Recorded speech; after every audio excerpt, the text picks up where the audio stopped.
Welcome back to Health in Heart. Ready for another story? Enjoy watching. The doctor's hands were trembling. I noticed it immediately, the way her fingers shook as she scrolled through my test results on the screen. She looked at me, then back at the screen, then at me again. Her face had gone pale, and for a moment I thought she was about to tell me I had cancer. I was ready for that. I'd been preparing myself for bad news for months now. What I wasn't ready for was what actually happened next. Dr. Walsh stood up abruptly and asked me to follow her, not to the exam room, to her private office. She closed the door behind us, pulled the blinds shut, and turned to face me with an expression I'll never forget. It was fear, a doctor, afraid. She spoke barely above a whisper. "You need to leave your house today," she said. "Don't tell your husband. Don't change anything about your routine until you're safely out." Then she turned her computer screen toward me, and what I saw made my blood boil. I'm Ayla Kearns.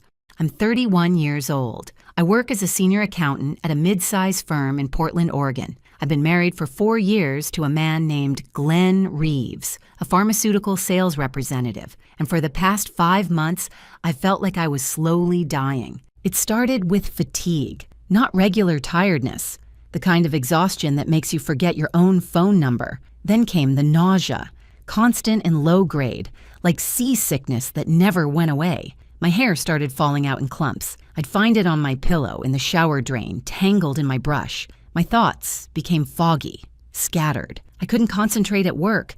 I couldn't remember conversations from the day before. I was 31 years old and felt like I was 90. I went to 3 different doctors over those 5 months. Each one told me something different: stress, anemia, hormonal imbalance. One suggested I was working too hard. Another hinted at anxiety. They ran tests, found nothing conclusive, and sent me home with vitamins and suggestions to rest more. I blamed turning 30. Apparently 30 doesn't include arsenic poisoning in the welcome package. That's more of a "your husband is a psychopath" bonus feature. Glenn took me to every single appointment. He sat in waiting rooms holding my hand, asked doctors detailed questions, took notes on his phone about my symptoms. Everyone thought he was wonderful. The nurses loved him. One receptionist told me I was lucky to have such a devoted husband.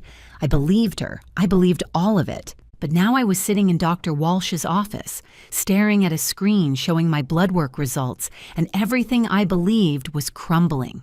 Arsenic. Elevated levels of arsenic in my blood. Not enough to kill me quickly. That was the horrifying part. The levels were consistent with chronic, low-dose exposure over several months. Someone wasn't trying to murder me in one dramatic act. Someone was killing me slowly, carefully, methodically, making it look like a mysterious illness that doctors couldn't explain. Dr. Walsh asked me questions in that same hushed voice. Who prepares your food at home? Does anyone have regular access to your drinks? Is there anyone who might want to harm you? And then it hit me, like a truck, like a train. Like the ground opening up beneath my feet. Glenn makes me a protein smoothie every morning. He started 5 months ago, exactly when my symptoms began. He said he was worried about my nutrition, that I wasn't eating enough, that the smoothie would give me energy. It tasted awful, like someone blended lawn clippings with good intentions. I thought that was just what health food tastes like. I drank it every single day because my husband made it with love. Except it wasn't love. It was arsenic. Dr. Walsh explained what she suspected. Glenn is a pharmaceutical sales representative. He understands chemistry, dosages, how the human body processes different substances. He wouldn't need to Google how to poison someone. He already knew. The doses in my system were carefully calculated, enough to make me chronically ill, not enough to raise immediate red flags. He wanted my death to look natural, a tragic young wife who wasted away from an unknown disease, a heartbroken husband left behind. I thought about all those doctor's appointments, Glenn sitting next to me, holding my hand, performing concern for every nurse and physician who watched. He wasn't supporting me through illness. He was creating an alibi, establishing himself as the devoted husband who tried everything to save his wife. Dr. Walsh gave me clear instructions. Don't change your behavior. Don't let him know you suspect anything. Don't suddenly stop drinking the smoothies. He'll notice. Contact the police immediately. She gave me her personal email address because she was afraid Glenn might monitor our shared accounts. I walked out of that clinic on legs that didn't feel like my own. My phone buzzed in my purse, a text from Glenn. "How did the appointment go, honey? I made your favorite dinner, lasagna. Can't wait to see you." I stared at those words for a full minute. This man I'd married 4 years ago. This man I'd built a life with, shared a bed with, trusted with everything. He was waiting at home for me right now, with dinner, with a smile, with another smoothie ready for tomorrow morning. I had to go home. I had to sit across from him at the table and eat his lasagna. I had to kiss him goodnight and let him hold me. I had to pretend that everything was normal while my husband was slowly, deliberately, patiently ending my life. I texted back, "On my way. Can't wait to see you too." Then I got in my car and screamed until my throat was raw. Before we continue, please hit subscribe and tell me in the comments where you're watching from and what time it is there. I read every single comment, and I appreciate you more than you know. I walked through my front door that evening with a smile on my face and murder in my heart. Not his murder, my survival. But I had to play the role of my life. Glenn was in the kitchen when I came in, stirring something on the stove. He turned and smiled at me. That warm, caring smile I'd fallen in love with years ago. He asked about my appointment, his voice full of gentle concern. I told him the doctor found mild anemia. Nothing serious, just needed some new supplements. He nodded thoughtfully and said he'd research the best brands for me. Always taking care of me, always so devoted. I wanted to throw up. Instead, I thanked him and went to change clothes. The smoothie problem was my first challenge. I couldn't just stop drinking them. Glenn prepared them every morning and watched me take the first few sips before he left for work. If I suddenly refused, he'd know something had changed. So I came up with a story. I told him my new medication couldn't be taken with protein, that I needed to wait at least 2 hours after eating. He bought it completely. Now he leaves the smoothie in the fridge for me to drink later. And when he goes to work, most of it goes down the drain. I keep drinking small amounts, though. Just enough that my symptoms improve slowly rather than suddenly. I tell Glenn the new supplements are helping a little. He seems pleased with my progress, which is terrifying when you think about it. He planned for slow deterioration, so slow improvement doesn't alarm him. He's patient. He thinks he has time. Meanwhile, I've become an actress in my own home. I use minimal makeup to look pale and tired. I complain about fatigue even when I feel stronger. I take naps when Glenn is home, lying awake in bed pretending to sleep while my mind races through everything I need to do. He brings me tea and fluffs my pillows and tells me to rest. The man deserves an Oscar or a prison cell. He was about to get one of those. As the days passed, I started to piece together how long this had been planned. I'd given Glenn control of our finances about 2 years ago. He suggested it so gently. "I worked such long hours," he said. "I deserve to come home and relax, not worry about bills and bank statements.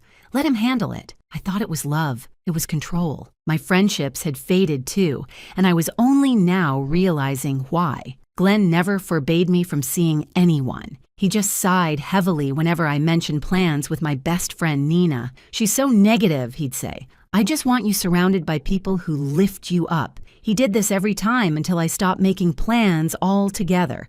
Death by 1,000 sighs. Very effective. Zero evidence. One evening, while Glenn was at work, I went through our home office files. As an accountant, I know where to look and what to look for. It took me 20 minutes to find what I'd missed for 2 years.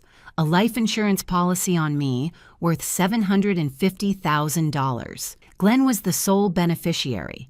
The policy was taken out 10 months ago, 4 months before the poisoning even started. This wasn't a crime of passion. This wasn't a man who snapped one day.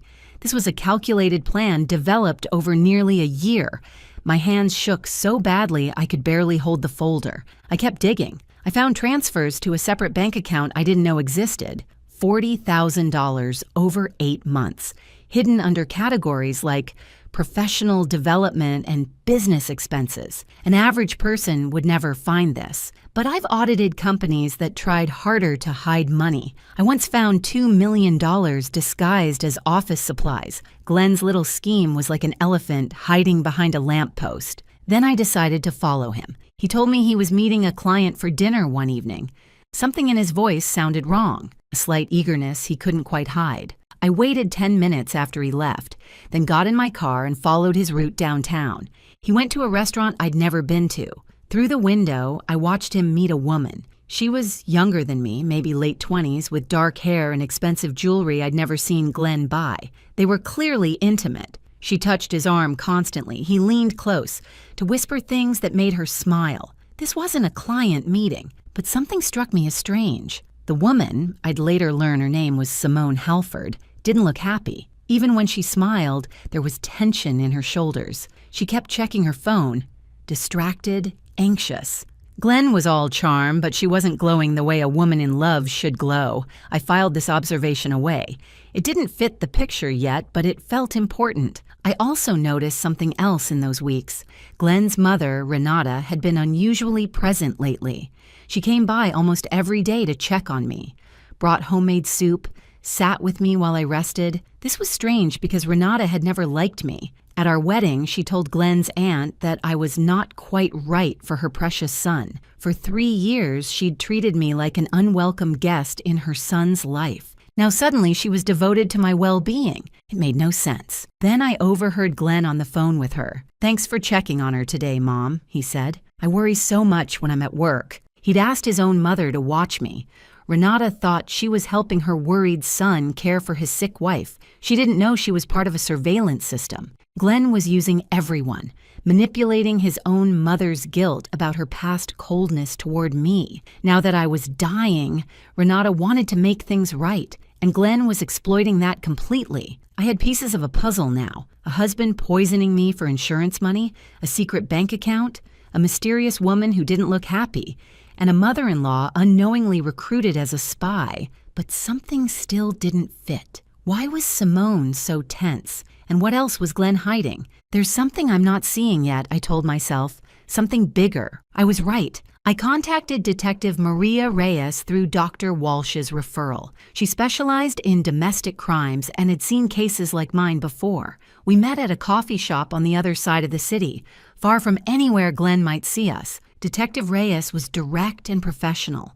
She believed me immediately, which felt like the first breath of fresh air I'd had in months. She explained what we needed: concrete evidence of the poison, proof of who was administering it, financial documentation showing motive, and ideally something recorded that tied Glenn directly to the crime. Oregon is a one-party consent state, she told me. That means you can legally record any conversation you're part of without telling the other person. My first task was getting evidence of the poison itself. I saved one of Glenn's smoothies instead of dumping it, stored it in a container Nina brought me, and sent it to a private laboratory Detective Reyes recommended. The results came back within a week. Arsenic compounds, low but consistent doses, exactly matching the levels in my blood work. Now I had proof of what was poisoning me. I still needed proof of who and how. Glenn works in pharmaceuticals, but arsenic isn't a medication. His company's records showed nothing suspicious. Detective Reyes had already checked. So where was he getting it? I remembered Simone. I'd done some research after following Glenn that night. Her full name was Simone Halford, and according to LinkedIn, she worked at Pacific Northwest Industrial Supply. They sold chemicals for various industries, including arsenic compounds used in wood treatment and glass manufacturing. But Simone worked in accounts, not the warehouse. She didn't handle products directly. How would Glenn get arsenic through her? My father was an accountant, too. He taught me everything I know about this work. He always said, documentation is protection. Keep records of everything. I thought he was paranoid when I was younger. Turns out he was preparing me to survive my own husband. I made a decision that Detective Reyes advised against. I needed to talk to Simone directly. I found her at a cafe during her lunch break, sitting alone at a corner table. When I approached, her face hardened immediately. She knew who I was. Glenn must have shown her photos, probably warning her about his unstable wife. "You're the wife," she said coldly. "I have nothing to say to you." I sat down anyway. I showed her the laboratory results proving arsenic in my blood. She scoffed. "Glenn said you'd try to turn me against him," she said, "that you're manipulative, unstable." I showed her the life insurance policy, $750,000 on my life. Glenn as sole beneficiary. She hesitated for just a moment, then recovered. He's just being responsible, planning for the future. He loves you. He talks about how worried he is all the time. She'd been coached. Glenn had prepared her for exactly this scenario, told her I might approach her with lies. I had to find another way in. So I asked her one simple question. Did Glenn ask you to get life insurance too? Her face went pale. How did you know that? Let me guess, I said. About $500,000. He told you it was for your future together, for when you're finally a real couple. He made it sound romantic, a commitment to your shared life. She didn't answer. She didn't have to. Her silence confirmed everything. I leaned forward. Simone, I'm not the bitter wife trying to hold on to a bad marriage.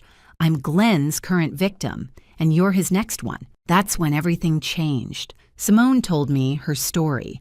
She met Glenn 14 months ago at a professional conference. He was charming, attentive, everything a woman could want. He told her his marriage was a mistake, that I was cold and distant, that he was trapped. He was waiting for the right time to leave. She believed him because she wanted to believe him. 8 months ago, Glenn convinced her to get life insurance. $500,000. He said it was for their future, so they'd be protected when they were finally together openly. She thought it was romantic. She was 28 years old and in love with a man who whispered promises about the life they'd build. She signed the papers gladly. Around the same time, Glenn asked for a small favor. He needed to order some specialty products for work, and his company's supplier was expensive. Simone's company had better prices. Could she give him access to her ordering account, just to save some money? She gave him her login credentials without hesitation. She never checked what he actually ordered. She never saw any products delivered. I watched her face as the truth clicked into place. Glenn used her account to order the arsenic that's been poisoning me. If investigators traced the purchase, it would lead to Simone, not to him. She was his scapegoat. And once I was dead, and he'd collected the $750,000, she would be next. Another tragic loss. Another insurance payout. A grieving man who just couldn't catch a break. 2 women. 2 policies. $1.25 million total. Simone started shaking. I thought he loved me, she whispered. I gave up everything for him. I've been waiting for over a year. I know, I said. That's what he does. He makes you feel special while he plans your funeral. She looked at me then, really looked at me, and the hostility was gone. We were 2 women who'd fallen for the same lie, told by the same man, and we were both supposed to end up dead. What do we do? She asked. That's when my old friend Nina came back into my life. She'd sensed something was wrong and couldn't stay away any longer. She reached out the same week I met with Simone, and when I told her everything, she wasn't surprised. I always thought Glenn smiled like someone who practiced in the mirror, Nina said. Too perfect, like a shark in a polo shirt. I asked her why she never told me before. She said telling someone in love that their partner is creepy is like telling a cat not to knock things off tables. They have to figure it out themselves. Fair point. Simone agreed to cooperate with Detective Reyes. She provided her account records showing orders she never placed, products she never authorized. The arsenic compound had been shipped to a P.O. box, one Glenn rented under a different name, thinking he'd covered his tracks. He hadn't, not well enough. Now I had the poison source. I had financial motive documented down to the penny. I had 2 women willing to testify. But Detective Reyes wanted one more thing to make the case airtight. Glenn himself saying something, anything, that tied it all together. And I knew exactly how to get it. I just had to get closer to the man who was trying to kill me. Detective Reyes coordinated the next phase of our operation with precision. Simone provided her company's account records, and there it was, an order for arsenic trioxide placed 6 months ago. The delivery address was a P.O. box across town, rented under the name Gerald Richards, a fake name, but security cameras at the postal facility told a different story. Detective Reyes obtained footage showing Glenn picking up packages from that exact box on 3 separate occasions. His face was clear as day. He thought he'd been so careful. He wasn't careful enough. Simone became our inside source. She continued seeing Glenn as if nothing had changed, meeting him for dinners, listening to his lies about their future together. The difference now was that she recorded everything. Oregon's one-party consent law meant every word Glenn said to her was admissible in court. The recordings were chilling in their normalcy. Glenn talked about their future.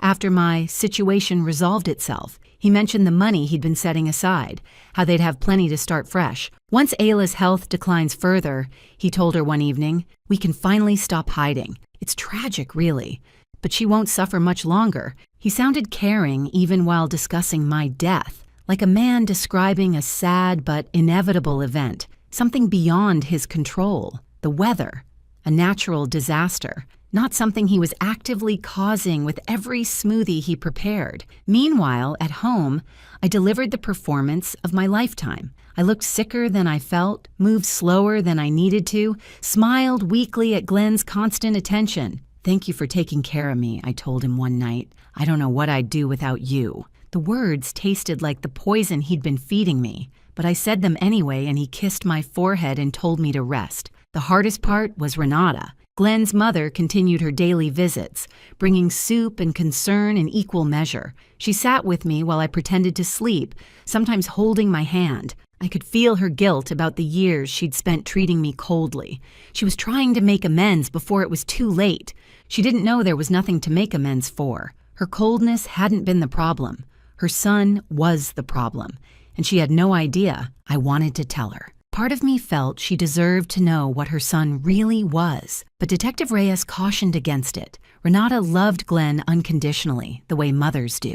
If she knew the truth, she might confront him, warn him, give him time to destroy evidence or disappear. I had to let her keep believing the lie a little longer. If this story is keeping you on the edge of your seat, please take a second to hit that like button. Your support means more than you know. Now let's finish this. Detective Reyes wanted one final piece of evidence, something from Glenn directly, not through Simone. She asked if I was willing to wear a wire and have a specific conversation with my husband. The goal wasn't to get a confession. Glenn was too smart for that. The goal was to establish his knowledge of the insurance policy and his comfort with discussing my potential death. Combined with everything else, it would complete the picture.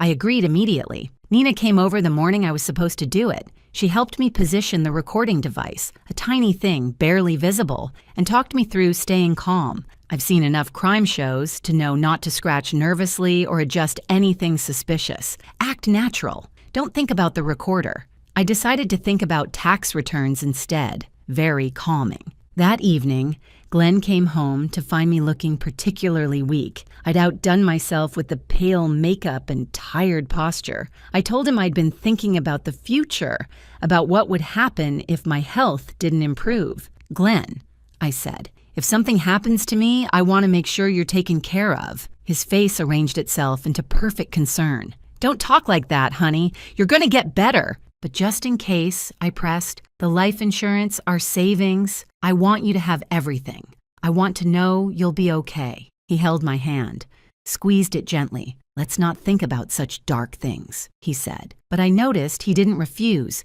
He didn't say he couldn't bear to consider a world without me. He just deflected and waited. I mentioned the insurance policy specifically. I'm glad we have that protection, I said. $750,000. That's enough for you to start over, build a new life. He nodded slowly. I'll take care of everything, he said. I always do. Not a confession, but not a denial either. A man with nothing to hide would have insisted his wife was going to survive. Glenn simply accepted the premise of my death like it was already decided. Later that night, as I pretended to sleep, Glenn made a phone call in the hallway. He thought I couldn't hear. He didn't know the wire was still recording. He called Simone. She's getting worse, he said, his voice low and eager. Probably a few more weeks at most. Then we're finally free. He sounded relieved, happy even, excited about my death the way someone might be excited about an upcoming vacation. That was the moment something broke inside me, not into pieces, into clarity. Cold, hard, unshakable clarity. This man had never loved me. I'd been a target from the beginning, a means to an end. The wedding, the vows, the 4 years of what I thought was marriage, all of it was just set up for a payday. Detective Reyes called me the next morning. The arrest warrant was signed. Glenn Reeves would be taken into custody the following day. 8 weeks of investigation, 14 months of his manipulation, 4 years of a marriage that was never real. One more night. I just had to survive one more night. One more dinner, one more smoothie I wouldn't drink. One more kiss from a man who was counting down the days until I died. I made it through. Barely. The morning of Glenn's arrest started like any other morning. I woke up before he did, made coffee, moved quietly through the kitchen. He came downstairs around 7, showered and dressed for work, smelling like the cologne I used to love. He kissed me goodbye the way he always did. "Rest today, honey," he said. "I'll bring home dinner tonight." I nodded and smiled. "Have a good day." He walked out the front door. 20 minutes later, he walked back in, escorted by Detective Reyes and 2 uniformed officers. There was no dramatic scene, no shouting, no struggle, no public humiliation. Just 3 law enforcement officials at my door with a badge and a warrant, and my husband's face cycling through confusion, then calculation, then something cold and empty. "Glenn Reeves," Detective Reyes said. "You're under arrest for attempted first-degree murder and insurance fraud. You have the right to remain silent." Glenn looked at me. I was standing in the kitchen doorway, still holding my coffee cup. For the first time in 4 years, I saw his real face. No warmth, no love, no concern. Just a stranger doing math in his head, trying to figure out where his plan went wrong. "This is a mistake," he said calmly. "My wife is confused. She's been very sick.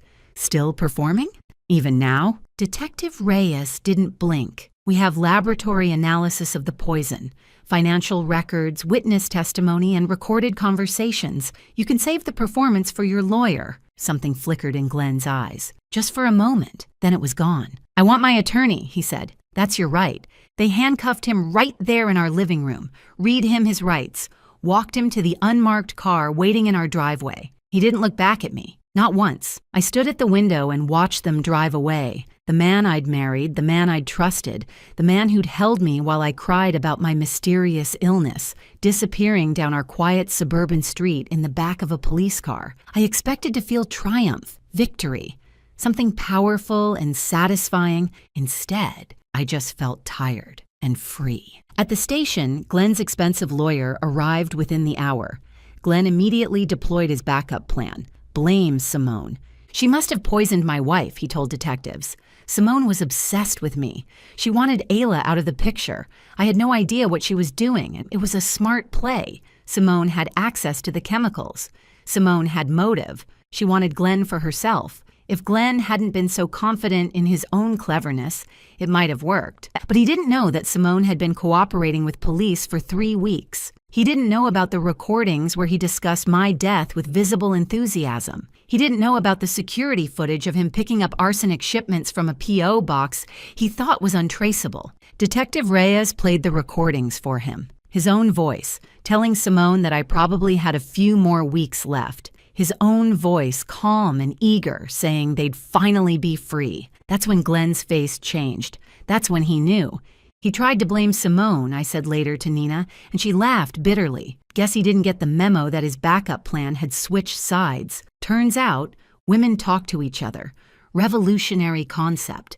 The evidence was overwhelming. Arsenic in the smoothies, confirmed by laboratory analysis. Arsenic ordered through Simone's work account using credentials only Glenn possessed. Security footage of Glenn retrieving the shipments.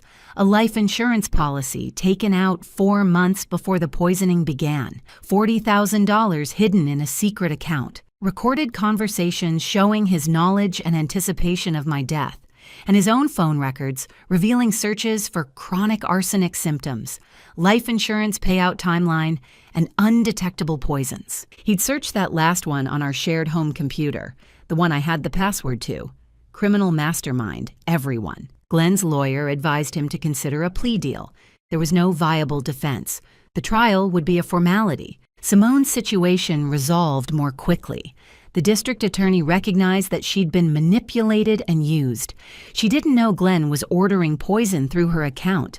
She didn't know she was next on his list. She'd cooperated fully with the investigation, provided crucial testimony, and helped build the case that would put Glenn away. The DA offered a deal. Probation, mandatory counseling, no jail time. Simone accepted. She'd lost her job when news of the case broke, lost her reputation, lost the future she thought she was building, but she kept her freedom. She sent me a message through Detective Reyes. Just a few words. "Thank you for telling me the truth when you didn't have to."